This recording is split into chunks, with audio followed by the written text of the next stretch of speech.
Your party is perceived to be, and I stress the term perceived to be. I'm not saying it is a reality, but it is perceived to be essentially an urban party, and your vote banks are essentially in the urban areas. The BJP also, for a long time, suffered from the same problem, but the BJP appears to have somehow cracked the rural code, as evident in its victories in the northern belt and many other states. So how are you going to battle this perception that the Shiv Sena is essentially an urban party? So two things. Shiv Sena is also a Hindu-centric party. The Hindu view of life that Rahul was mentioning, I look at it from the Ram Rajya perspective. Bhagwan Shri Ram's temple is going to be inaugurated on 22nd. What was Ram Rajya? The Hindu view of life, when we say hame Ram Rajya chahiye, what is Ram Rajya? Ram Rajya is where we try to remove all disparities, where we try to remove all inequalities, where we try to give respect to the woman in the society, where we ensure that law and order is supreme, where we ensure there's no hate, where we ensure that there's no divisiveness. Shiv Sena continues to believe in that fact that the Hindu view of life is not the Hindu political view of life that is being shown as the Hindu view of life. Politics as a karma and politics as a dharma are two different things. You're mixing the two. Your karma can be your political life, but your dharma has to supersede that karma. And that is what Shiv Sena believes in. So urban party, rural party is one thing. Everyone should have equal opportunities. And I will tell you, during the COVID period, I'd say that I'm grateful that we had someone like Uddhav Balasaheb Thackeray at the helm during COVID period, because we saw no inequalities, whether rural, whether urban.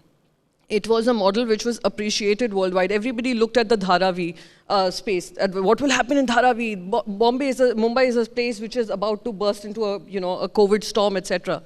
We controlled that.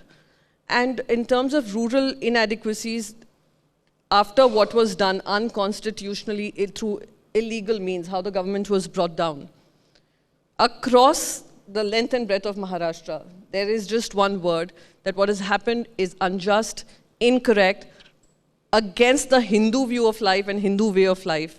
And we are going to set it right by bringing Shiv Sena back into power. So that is what I think is Shiv Sena. Mr. Ulakai, you said you have learned your lessons, and I'm sure one of the lessons that you must have learned is how to use the social media. But with vast areas in the rural India, having the problem of connectivity, do you think social media will be an effective tool to attract voters in the rural areas? Or is the campaign going to depend less on social media and actual door-to-door campaigns more? Say it's a hybrid model actually. So social media is definitely an important factor in winning elections. And when I say we learned our lessons, 2014 we completely ignored this platform. Then there's a platform for political management also, like a team where booth management, everything, how do you coordinate and all. So all these kind of things are something which are required. But to win election, this is not enough. They will help you win the election and reach your narrative to the people. And when you talk about social media, I think the main way how it's being done is WhatsApp groups. And this is something I think in days of today, almost every villages, even if they don't have connection, what they do is normally in my area, what I say, they go to a place where there is connection, they download all the messages and go back to the villages and see that. So this has become a trend. Even if there's no connection, they have a mobile phone in all villages. And we cannot ignore this platform. And definitely, like, what is our strategy? This is something which I can't disclose here now, but we are focusing on that. And we will tick all check boxes. We'll come with a narrative. We'll come with a vision for the country.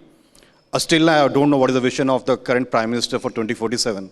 He's talking about being a third largest economy or the largest economy. At the same time, he's boasting that we are giving free food to 80 crore people.